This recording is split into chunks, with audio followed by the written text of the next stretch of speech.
Rapido's N-gauge peak, the first of the peaks, the real peaks as it were, which became Class 44. N-gauge. It's not really my scale gauge, but I've been asked to review it, which I have done for BRM, and to shoot this modest little video. It certainly looks like a peak, the original peak. In fact, it's captured it very, very well, considering this small scale.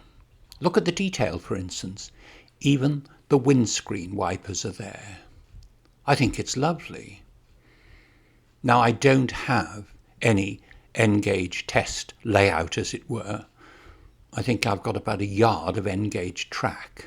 So I took it along to my local club, Market Deeping, and gave it a full run on the test track. So let's see how she got on. The instruction booklet says, don't stick a heavy train behind the locomotive straight away and run it in both directions for at least half an hour. Now, I'm impatient of mind, impatient of action, so at least I followed the instructions by not putting a great big train to start with. And I'd like to thank members of Market Deeping Model Railway Club, the N-gauge section, for letting me borrow a selection of rolling stock. And although none of it is entirely appropriate for a peak in original condition, at least it's fine for this test. Just 3 TPO vans. And you'll note as we go along just about every scale gauge combination on Deeping's test tracks. And it was a club evening, so it seemed to generate lots and lots of interest. And it's certainly incredibly smooth. Quite what it's doing displaying Royal Train headlamps, I'm not sure. But you probably need DCC to fully configure them.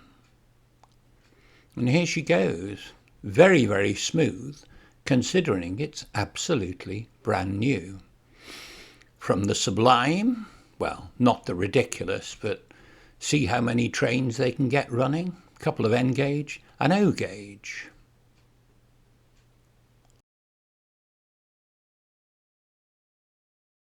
The principal reason for good running is a very, very sound mechanism. Now, once I'd figured out the use of cocktail sticks to get inside, how bizarre. It revealed a huge motor, huge for an N-gauge locomotive, driving on all 6 axles with 6-wheel pickup, provision being inside for DCC. But since that's a mystery to me, I just left it as it was. But it is superbly engineered. I mentioned being impatient, and I certainly didn't run it in for half an hour before putting it on. Quite a heavy train. One poor chap had to completely empty his stock box. I offered to help him put them back afterwards, but he looked totally bewildered. Anyway, thanks. Sorry, I've forgotten your name, but if you see this, you'll know who I'm talking about. Now, the train is absolutely non-prototypical. Banana vans, open goods wagons, pre-grouping, BR, cattle wagons, still with lime, so that's pre-war. But anyway, whether she was run in or not, it handled this heavy train, heavy for N-gauge, with absolute consummate ease. Or is that tautology? Consummate is absolute. Never mind. Look at it go. Now, I'm brave when I video, but not that brave. So moments later, I jumped out of the way. Goodness knows what this HO American thing is, but it didn't get me.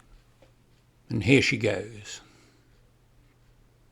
In 1959, when I was 13 years old and didn't know much about the world, in fact I still don't, we'd had a day out at Acton Bridge, which railway enthusiasts will know is between Weaver Junction and Crewe on the West Coast Main Line. Now, my mother never understood my interest in railways, but my dad did. So we'd spent an afternoon, I suppose, on Acton Bridge station, and I'd seen a Jubilee, a couple of princess coronations, we call them semis. And then suddenly the boards went off, and this apparition appeared in the form of D4, Great Gable. What was that? One of the original peaks, just like this one. They didn't last long on express passenger duties because they were superseded by the more powerful Class 45s. At 13, I didn't really have a decent camera. Well, I suppose I had a Brownie 127. Would you call that decent? Probably indecent. But by the late 70s, when I'd grown upwards, if not grown up, I decided to take pictures of the surviving peaks, all allocated to Toten.